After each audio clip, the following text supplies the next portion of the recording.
Follow your dreams, they say. But what if you have no dreams? I think most of us have been ingrained with the following notion. Everyone should strive for success. Well, if success exists, and if we're able to visualize successful celebrities, then there must be people who embody the exact opposite, the losers. To be fair, I've never heard anyone call someone a loser in real life. I think it's more an invisible label that we put on ourselves as a means to increase our inner shame. But in my opinion, it's okay to be a loser. It's okay to lose the game of acquiring the highest level of happiness, glory, status, wealth, and whatever you want to achieve in life. Here are 3 reasons why. 1. Not everyone is meant to be passionate. Imagine this. It's 5 a.m. You jump out of bed with the biggest smile on your face.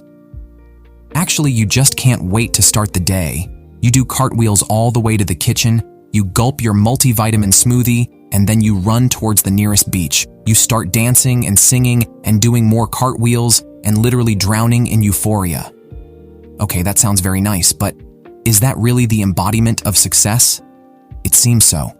Especially when you watch self-improvement videos, you'll find that the general premise is how to stop feeling miserable. To stop feeling miserable, you have to be passionate. But how? I'm not sure that everyone wants to fake it until they make it. Faking implies that you reject your real emotions. Even worse, you start to blame them for not letting you live the passionate life. So you start searching for the one and only activity that will save you, aka your true passion. But then, not everyone has something they feel intensely towards.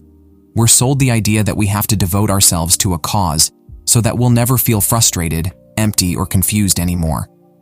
If so, what about hobbies? Some people decide to write, draw, or do yoga because they think it's fun.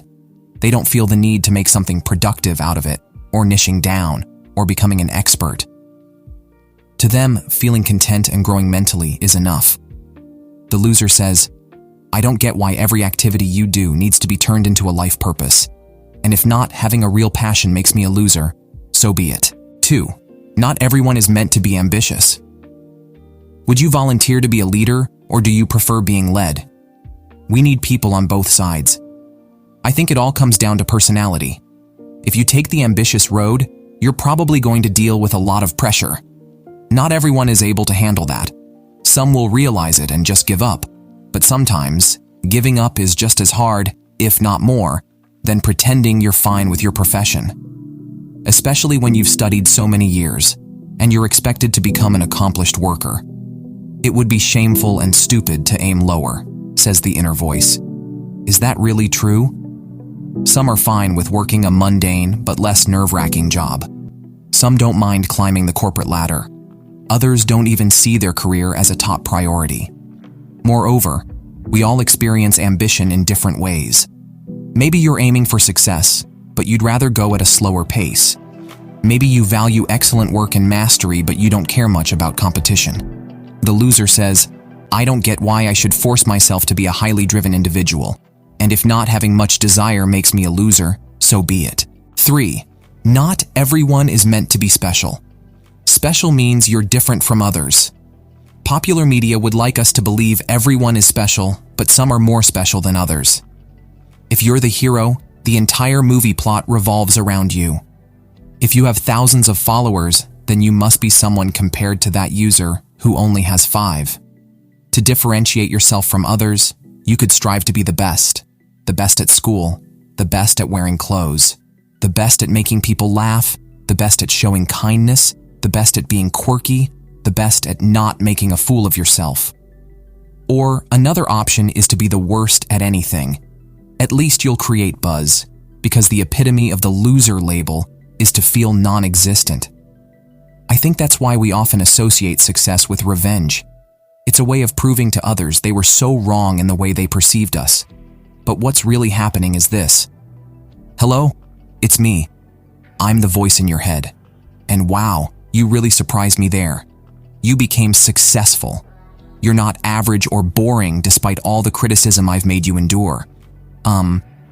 Now I have no choice but to leave you alone, at least for a while.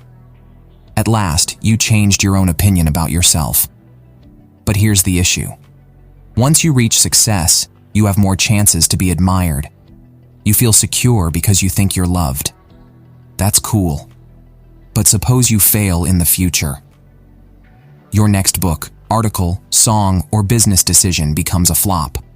Then, you aren't so admired anymore. Would you be able to handle such a black and white vision of love?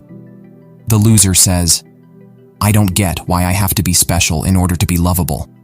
And if not, being praised and talked about makes me a loser, so be it. If you peer into the loser label, you'll find that losers are losing something. But what exactly? Status, validation, abundance? Maybe. But I think what they're really losing, after all, is something much bigger. Oh wait, maybe I don't need to win the game. I can go with the flow. I can be normal. I can figure it out slowly, and I can finally let go of the pressure to make something out of myself. What if I don't need to feel intense joy in what I do? What if I am able to have satisfaction towards smaller things? What if I was always special and I just didn't need to prove it? We might be losing the expectation of what success should look like. And if that makes us feel content, so be it. Thanks for watching.